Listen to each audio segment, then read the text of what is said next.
Europe Nettoyage, votre spécialiste en Gironde de la rénovation et de l'entretien de vos toitures, ainsi que de l'isolation naturelle et écologique de vos habitations, partenaire de Girondin TV et GDJ Espace Sécurité, installateur depuis 1987 de solutions globales de sécurité en Aquitaine et concepteur du système sur mesure Stop Effraction, vous présente votre émission.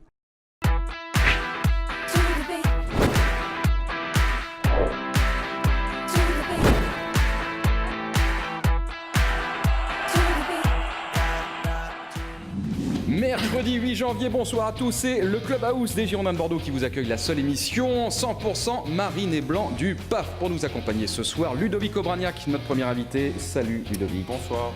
Et bien évidemment, la belle et sémillante Roxane. Roxane, bonsoir. À votre service. Allez, dans cette émission, beaucoup de choses à vous montrer. Tout d'abord, on va remettre le trophée Top But à Ludovic Obraniak. Ce sont les internautes de Girondin.com qui l'ont élu. Alors ça date un petit peu, c'était pour le mois d'octobre, mais il y a beaucoup de choses qui se sont passées. Il est juste là, on va vous le remettre dans quelques instants. Putain, vous auriez pu faire mieux les mecs quand même. Non mais c'est comme ça, tu peux le mettre dans un petit placard chez toi. Il est magnifique. Dans ta table de chevet. Non, c'est de l'or. Ah, c'est de l'or, hein. C'est plaqué. Plaqué très, très or. bon. Et on reverra avec vous les 4 buts que vous avez marqués lors de cette première partie de saison. On reverra aussi un but, le premier marqué sous les couleurs des Girondins de Bordeaux. C'était il y a un peu plus d'1 an. Roxane, on va revivre ensemble cette première partie de saison. On va regarder donc les tableaux. On va aussi parler de la 20e journée de Ligue 1 avec la réception de Toulouse. Ça sera samedi soir à 19h. Et pour l'heure, on va aller retrouver Olivier Faure sur la pelouse d'entraînement avec les toutes dernières news. Oui, bonjour Emmanuel, bonjour à tous. Alors que vous apercevez les gardiens des Girondins de Bordeaux juste derrière moi, Cédric Carasso, Kevin Olympa et HB Hugh, on va en profiter pour vous donner les dernières nouvelles des Girondins de Bordeaux. C'est donc un entraînement ce mercredi matin pour les hommes de Francis Gillot, tout comme ce jeudi matin.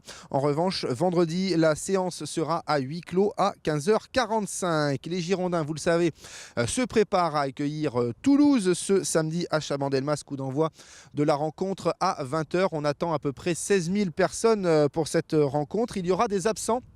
Côté bordelais, tout d'abord Jussier qui a toujours le coude fracturé, et puis Cheikh Diabaté dont l'absence est estimée par le coach Francis Gillot à 2 ou 3 semaines. Côté toulousain, le défenseur Steve Yago ne sera pas rétabli pour la rencontre, tout comme Chantôme et Ninkov. Abdenour et Moudanger, eux, sont incertains. Et puis, un mot sur le 16e de finale de la Coupe de France. Le match face à l'Île-Rousse se jouera finalement à Ajaccio. Les Corses espéraient jouer à Bastia, qui est un petit peu plus proche. Ce sera donc Ajaccio. La rencontre aura lieu, on le rappelle, le 21 ou 22 janvier prochain. Enfin, un dernier mot pour vous dire que la programmation de la 22e journée de Ligue 1 a été communiquée. La rencontre Bordeaux-Saint-Étienne se jouera le dimanche 26 janvier à 17h. Voilà pour l'essentiel de l'actu. Emmanuel, on se retrouve dans un instant pour vous faire part de la séance d'entraînement.